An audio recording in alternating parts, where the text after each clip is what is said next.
Hello, I welcome all of you to today's show, Radiant Realization with Namrata. I am your host, Namrata Shah. And today I have with me Geeta. Geeta believes intimacy is the cornerstone for a vibrant and a joy-filled life. As an intimacy coach, she is dedicated to empowering women and couples to build meaningful connection, cultivate fulfilling sexual expression, and experience pleasure. With this, let me welcome to you, Geeta, and I'm super excited to have conversation on this topic. Thank you. Thank you, Namrata, for having me here. So, Geeta, to start with, if you can just talk about what does intimacy means in context of a relationship. Intimacy means the closeness that you share with anyone. It could be your spouse, your partner, even if you share a quite closeness with your children also, that is also intimacy. But since we are talking about the physical intimacy also here, intimacy between couples, so that includes physical intimacy and it also includes emotional intimacy. So emotional intimacy is where you feel confident to be vulnerable in your interactions with your partner. So that is what is emotional intimacy. Geeta, this topic is such a lesser spoken topic. And for that, I would like to know how did you decide to make this as your coaching niche? So I grew up in a family where my parents didn't get along with each other. They used to have a lot of fights, and I I knew that my family was different from most families out there. Then when I got married, I realized that I was bringing the same energy into my married relationship too.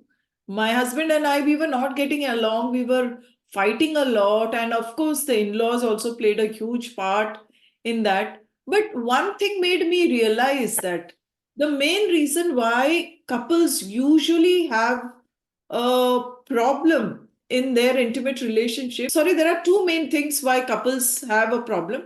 The first one is money. Money causes a lot of issue in married relationships.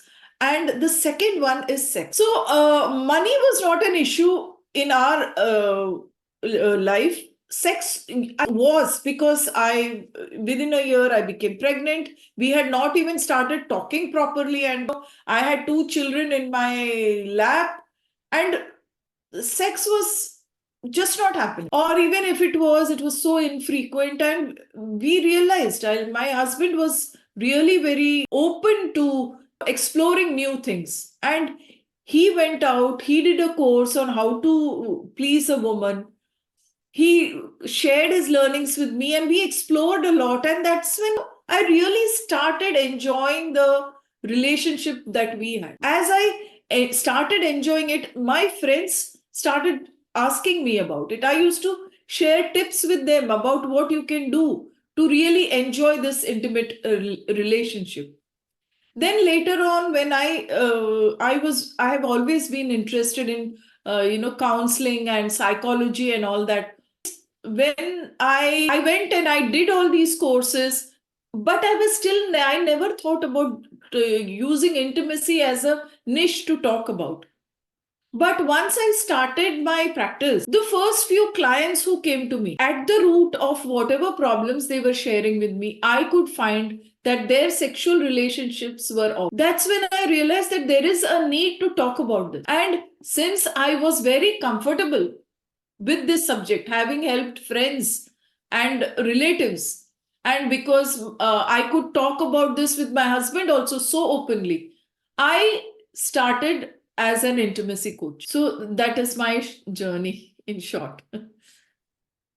Nice. And I think this is going to have a wider rippling effect because once that knowledge will come out to one person, it will be shared with friends. And even if, during girls' night, people would start talking about because till this point in time, the knowledge was not this easily available. Okay, so Geeta, in your experience, what are the common barriers to intimacy? Like you spoke that money and sex, these are the two pillars of any relationship. money, probably, I guess the previous generation has done a lot better job in raising kids now, where women are also independent. They are not too much dependent on husband for their money. So one leg is sorted to some extent. But the second, the lesser spoken aspect about a relationship, sex, and what are the barriers that couple face? Well, the biggest thing that I have seen is lack of proper communication. Husband may be wanting something, he's not willing to share what he wants with his partner. A woman may want something, she's not comfortable sharing it with her partner, and that is where the issue of intimacy comes in, because they're both not good at communicating their needs. This is one of the biggest problems that I have seen when it comes to not having the intimate life that you desire. The second thing is stress of life. In most households, let's say in India especially, I live in Ireland, but here also I've seen unequal labor. But in most Indian households, there is a lot of inequality when it comes to the chores of the house. The woman is always saddled with the responsibility of the house, the children, even looking after the in-laws. If you are living in a joint family, everything is her responsibility. The male definitely has responsibility. He goes out, he earns money, but once he is home, he's at rest. But a woman's job is never done. It's never done. So this unequal division of labor in a household plays a huge part, because when a woman is not relaxed, how can she be ready for sex? So this is one big aspect. And today, with women going out of the house to work, the labor has increased, because she's still expected to come home and do a lot of stuff, while a man can just come and relax. Yes, times are changing, I accept that, but even now the reality is that the men who are still willing to contribute, it is just 1%, while the rest, it's the same.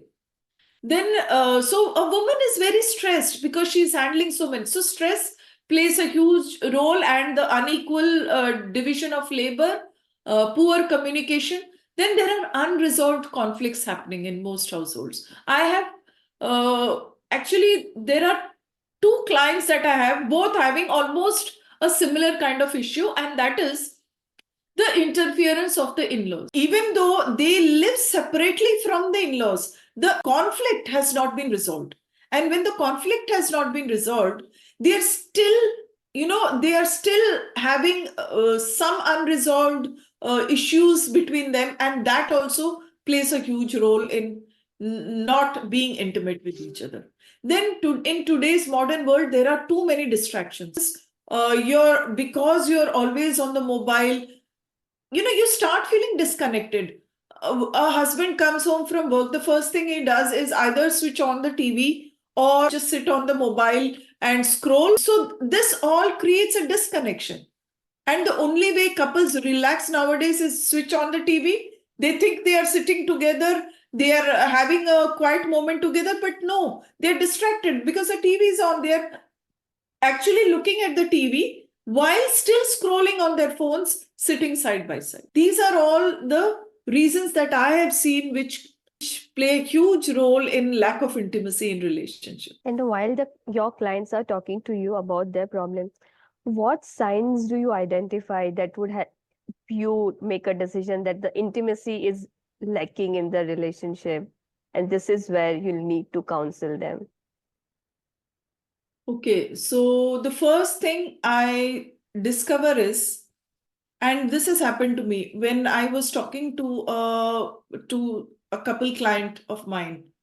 They told me that, oh, we discuss everything. We are so open in our relationship. We talk about everything. But when I started questioning, I realized that the conversations, what they think, are very superficial conversations. You do share. You are sharing your fantasy with your partner, but only in till where you feel safe. After to a point, more than that, you are not able to share. Or you are having conversations about how to raise a child, all the conversations which are very superficial, which are not deep. The lack of deep conversations is one big sign. Then physical affection is lacking. Couples have told me, oh, we are always hugging, we are always kissing, but kissing for a second, or just hugging like this and moving away, this is not physical affection. It takes time, it takes a effort, and it needs you to be present there when you are actually doing it. So I read somewhere about the 30-second kiss.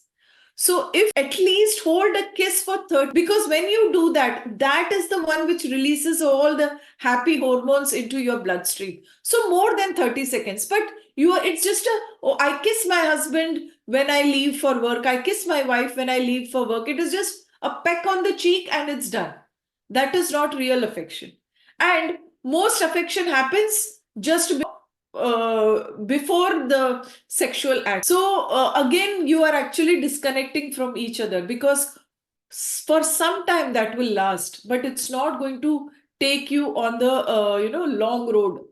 It's not going to help you on your journey. The momentary hugs or kisses or cuddles, or just being physically intimate, and that's it.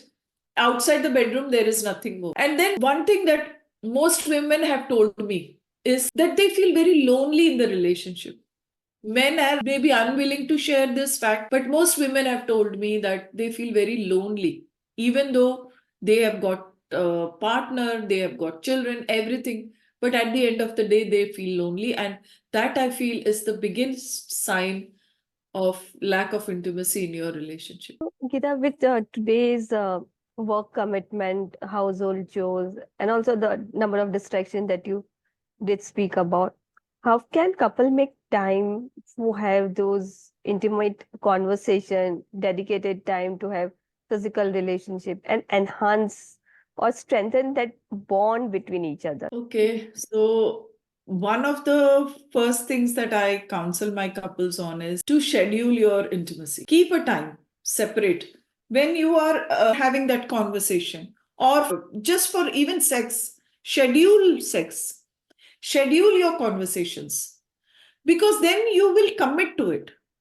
That commitment is very important. So and when you are doing this, when you have scheduled it, make sure there are no distractions. If you have young children, make sure someone is with them so that they don't come and disturb you. Even if you're just having a conversation, put away your phones, keep them on silent, switch off the notifications, switch off the TV, sit facing each other and have that conversation. I have asked, and this is a question that I asked them: when does foreplay begin? Some will say an hour before, 2 hours before, but I say it begins the moment the last sexual encounter has ended.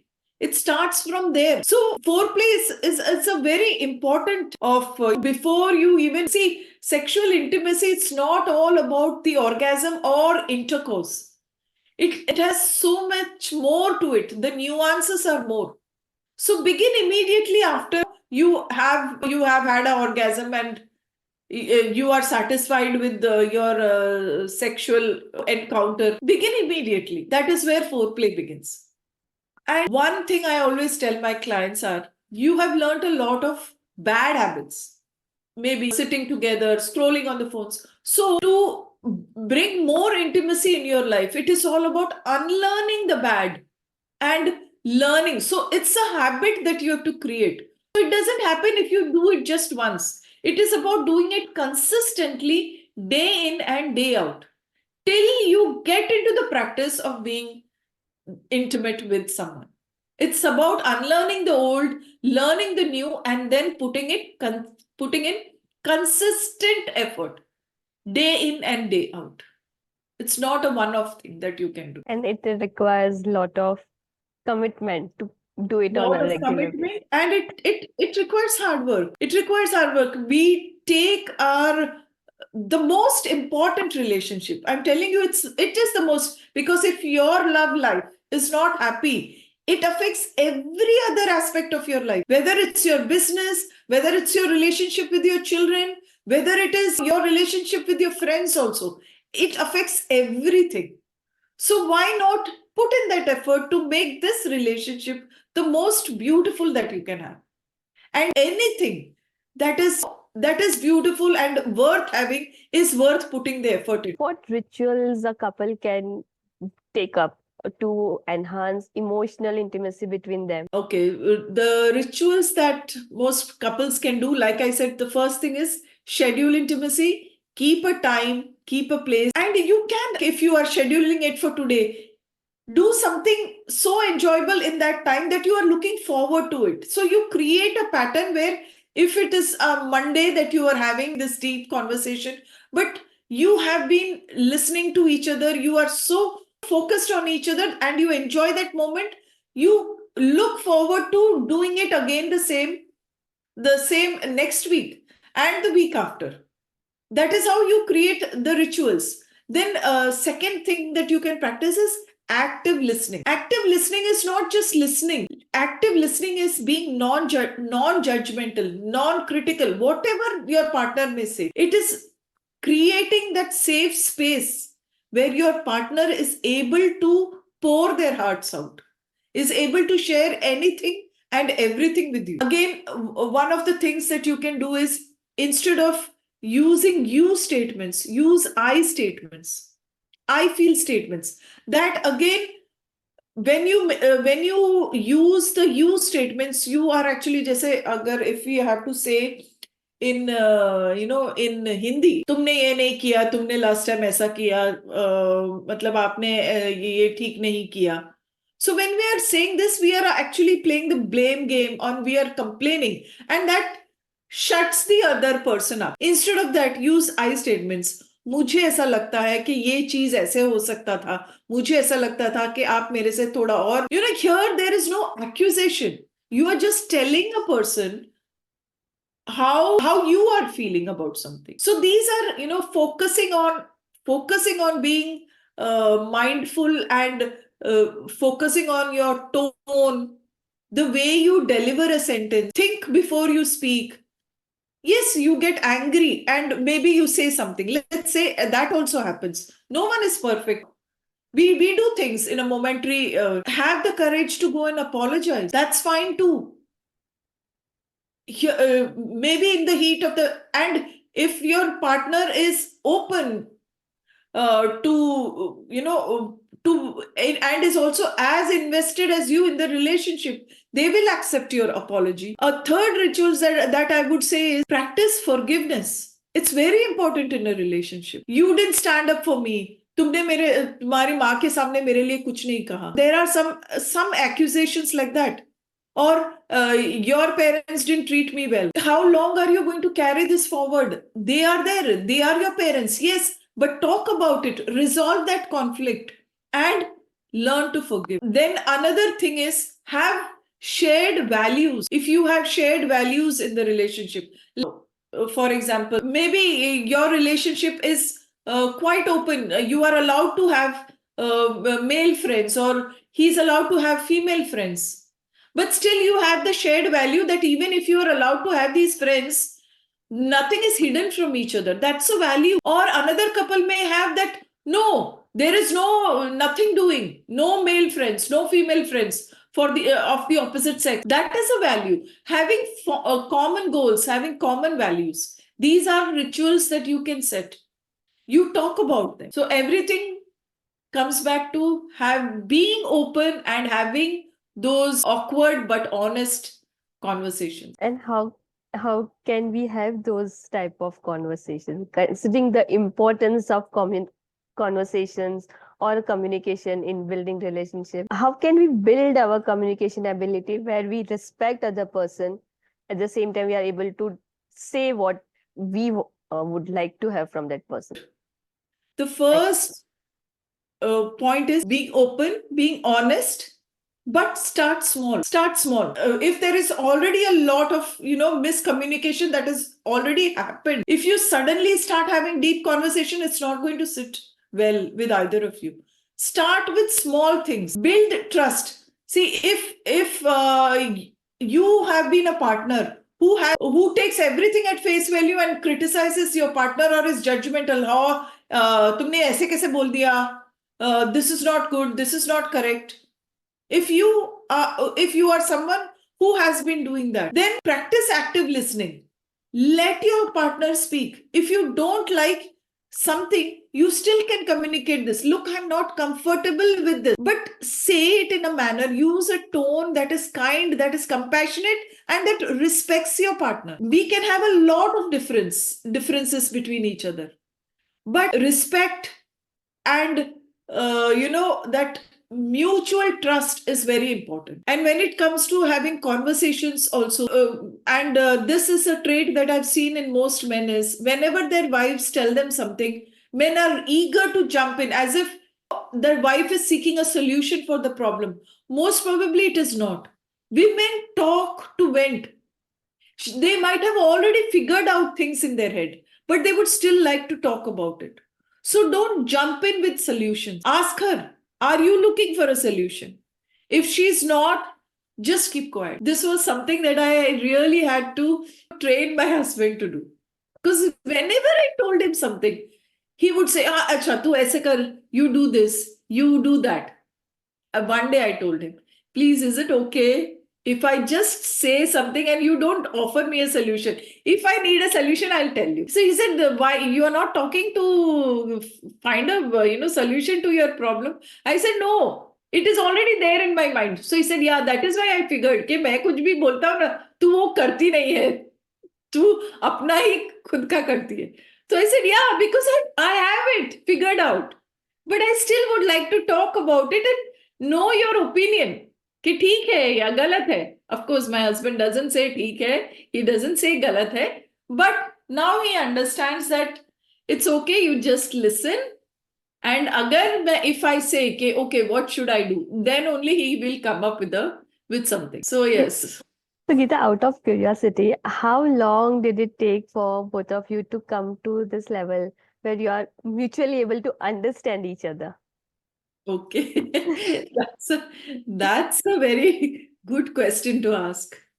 So I'll tell you, we have been married 30 years this year. Okay.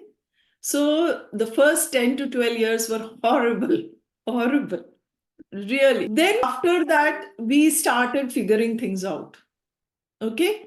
It was still not good. It was still not good.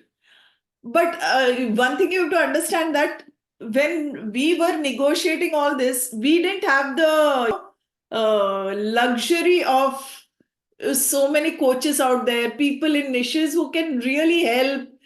Personally, the only thing that we had access to were YouTube videos. YouTube was still there.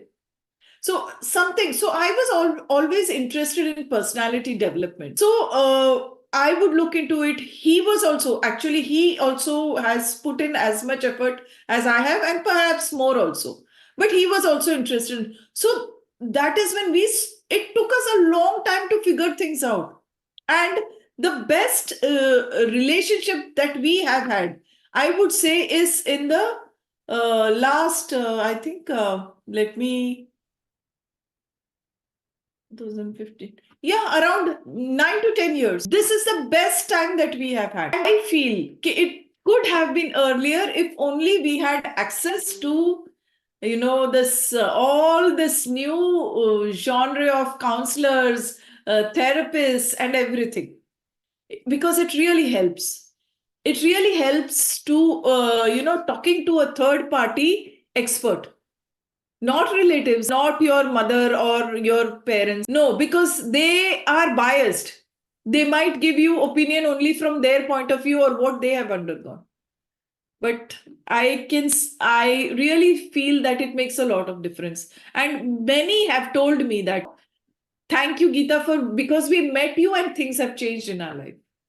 So I understand that if only I had access to all this, maybe our relationship would have been better so much before. But what the key takeaway I take from is like the correct amount of guidance and also equal effort by both the partners is Yes. most critical.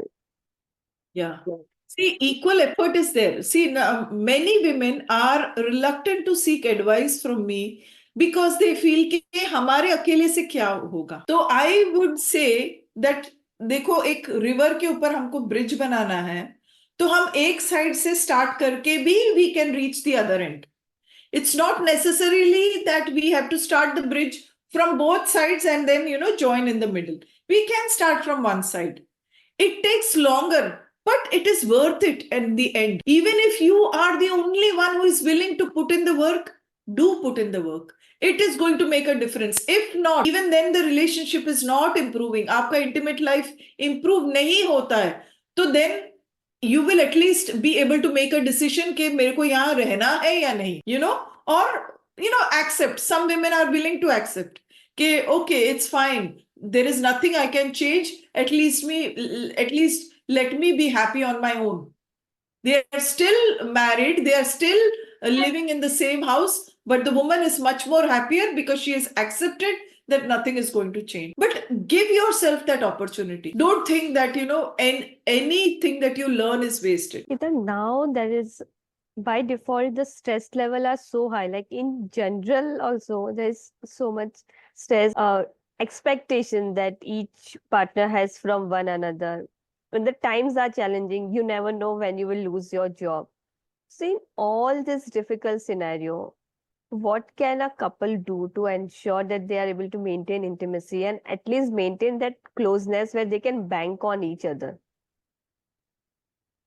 Yeah, so the first thing is we should understand that a husband and wife or a boy and a girl, whatever the relationship status, that you are together because it was a choice made by you, even if it is in an arranged marriage. Okay, some people do give the excuse कि वो तो हमारा arranged marriage था, जबरदस्ती शादी कर दिया हमारा. Okay, ठीक है, जबरदस्ती शादी कर लिया है, but that does not mean you are going to run away from the relationship. You are still there, isn't it? And you are still there by choice. कुछ तो चॉइस है, कुछ तो फायदा है आपको जिसके वजह से आप अभी भी हो उस रिलेशनशिप में. And if you are there, still there in that relationship, then it is your duty, even if you feel that the decision to marry was wrong, it is still your duty to work on it and think of you and your partner as a single unit. This is very important. Everything else comes later. And I have people who have criticized me for saying this. I did a reel a while back and I got a lot of feedback on it by people who said that how can you say that the couple is more important than even their parents. But I always say this: if you are happy together, you will actually be more respectful to each other's parents. It is true. If you love your husband, if you respect him, you will naturally be willing to at least be a little bit open to being kind and being compassionate to them, because you don't want to do anything to upset your partner, or you don't want your partner to feel like he's not part of the equation. So work as a single unit. That is the number one thing that you can do. Yeah, so first of all, think yourself as a single unit. Secondly, always communicate. See, with the advent of mobiles and cell phones, our conversations are actually getting shorter, very short. The amount of time that we used to devote earlier to having conversations, it's become so less now. So put those phones aside, put all those distractions aside, and have conversations with your partner. Really talk. Spend time together. And quality time, I'm telling you. Spend quality time together. Be creative together. Have common goals. Create a vision board of your own. A couple's vision board. There are so many things you can do. Yes. And probably that would help to deepen the trust that you want to put on your partner. Yeah. Okay. Taking this forward, even as a couple, you are together, you would want to act as a single unit, you want to support each other. But we are is an individual human being where we would not like few things. So how can we set boundaries, or is it even a thinkable action to have boundaries with your spouse? Yes, boundaries are important in any relationship. It is always very important, because for a person who is setting a boundary, you show your partner that you respect yourself. And for the other person who has seen the boundary being set, they know that you respect yourself, so they will also automatically respect yourself. So boundaries are really very important in a relationship. Unfortunately, in India, we don't understand boundaries at all. आप एक Q में भी खड़े हो ना, तो जो पीछे, we just don't understand the concept of boundaries के थोड़ा बहुत distance हर चीज में रखना जरूरी है. अब couples कितने भी close हो, even then there is a time where you each need to be individuals of your own. Even though I said earlier that you are a single unit, yet it is two people coming together to form a single unit. So it's okay to go and be your individual self for some time. It actually gives breathing space in the relationship, and it also creates new interest. And what does healthy boundary in relationship look like? So healthy boundaries, see, initially when you set a boundary, there can be resistance from the other side. But healthy boundaries look like where you feel safe. When you feel safe and secure in a relationship, that means that there are healthy boundaries in place in that relationship. When you are feel safe to be vulnerable, that means there are healthy boundaries in place in the relationship. When you can voice your opinion without fear, that means healthy boundaries are there in place. What is the role of self-awareness in experiencing intimacy and also at the same time setting boundaries? Yeah, see, if you don't understand what is it that you want, what is it that you want in a particular moment, or what is it that you generally want, then it is difficult for you to set boundaries. For me, for a long time, when we were living with my in-laws, for me, being respected was very important before my in-laws also. But that was not happening, and that is the situation for most daughters-in-law in any family. One boundary that I've set with my husband was, you may tell me anything when we are in our own private room or in our own private space. You can tell me anything. But in front of your parents, make sure that you always praise me, make sure that you compliment me, make sure that you appreciate me. I had this always. There have been times when my husband has made fun of me, he has criticized my cooking and all that. I don't say anything there. But when we are alone, I will tell him, look, this happened. I don't like it. Please don't do. So he has become so much better now at doing that. So this is my boundary. If I am not aware of what I want, that I want respect, I want my in-laws to think good of me. I said I've been married 30. I got married at 22. So the time that I spent with my parents is much less when it compares to how much longer I'm living in their house. So I require this. This is my awareness that this is what I want, and this is how I set my boundary and how I expect others to maintain it too. It's really interesting, Geeta. And when it comes to boundary setting conversations, is it a easy thing or it would rupture into fights between spouse? It could, if in most patriarchal households, it's very difficult to set boundaries because it is automatically taken for granted that the eldest male is the one with the authority. For example, a few days back, I saw this reel where a woman was telling another woman that her father-in-law expects that whatever salary they bring in, they are all expected to put it into a common account which is owned by the father-in-law. Now, here, if you want to set a boundary, it's going to be so difficult, but you still have to do it. It might seem awkward at some point, but for overall happiness of the whole family, it is a conversation. It is an awkward conversation that needs to be had. Some solution, whatever it is that you work out with your husband. And here again, shared common goals and values are very important if you want to have that awkward conversation with somebody other than your partner. So if you both have a common goal, you both have common values, then both of you can have a conversation with somebody else where you need to set the boundary. But if you are at loggerheads with each other, then that's not possible, right? Yeah. Geeta, so for people who are currently struggling to build a relationship with their spouse on a deeper level. So externally, probably they might be married, but internally, if they want to strengthen their relationship, then what can they do to cultivate that trust in the partner so they are able to be more vulnerable, they are able to share their life goals or their expectation from each other? If you want to build trust and if you want to create that vulnerability in your relationship, always start small. And the second thing is, whatever your partner may say, and it may be against something that you believe in, still stop yourself from criticizing or judging your partner. You can ask more questions. You can understand why or where this was coming from when your partner said something that is against you. And if you still feel that is something that you cannot wrap your mind around, you can reach a compromise. See, compromise is also, just like boundaries, compromise is also looked down upon nowadays. But in a relationship, compromises are important.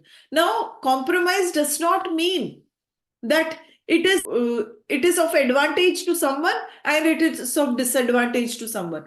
No, compromises can be worked out where both have the advantage or both have a slight disadvantage, but it can still be worked out as long as your goals are clear, as long as your values are clear. Then these things can be worked out. Like, for example, it is an unwritten rule in my household that we don't check each other's phone. It's never, I don't check my husband's phone, he doesn't check my phone. But we also know. So this is a boundary that his phone is his, my phone is mine. But it is also, we also know that I can pick up his phone at any time. If my daughters are calling us, I can pick it up and I can start a video call. Because that is the trust that we have in each other. He can do the same thing to me because most of the OTPs come on my phone.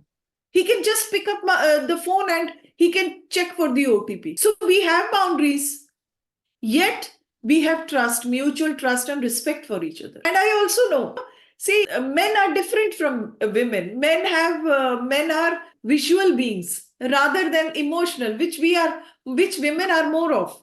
So I also know that there may be naked pictures of girls where these men, they share all these pictures and all.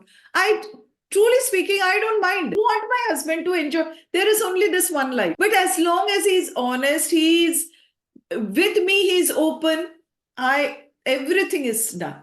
So there again, this, in spite of what I know, I would still trust him because I know there are boundaries in place. I know where he won't, and those boundaries he will never overstep. That's the level of trust that you have built with Yeah. each other. Okay, Geeta, I would say thank you. Thank you so much for coming and sharing these insights and also your life experiences. This topic is usually put under the carpet, and then there are a lot of struggles. I would say during girls' night, there's a lot of discussion, but it would be a discussion with the wrong people. The discussion is required between two spouses, which is usually missing. And your insight would has definitely helped me and everybody who's going to watch this video. Thank you for picking this as your niche, and I wish you a lot of success. Thank you, Namrata. But I would like to say we haven't even touched any of the steamy topics as yet. This today's was a very actually safe conversation. And like you said, I also go on girls' nights out, and I know what all the conversations that happen. But unfortunately, the truth is the conversation ends there.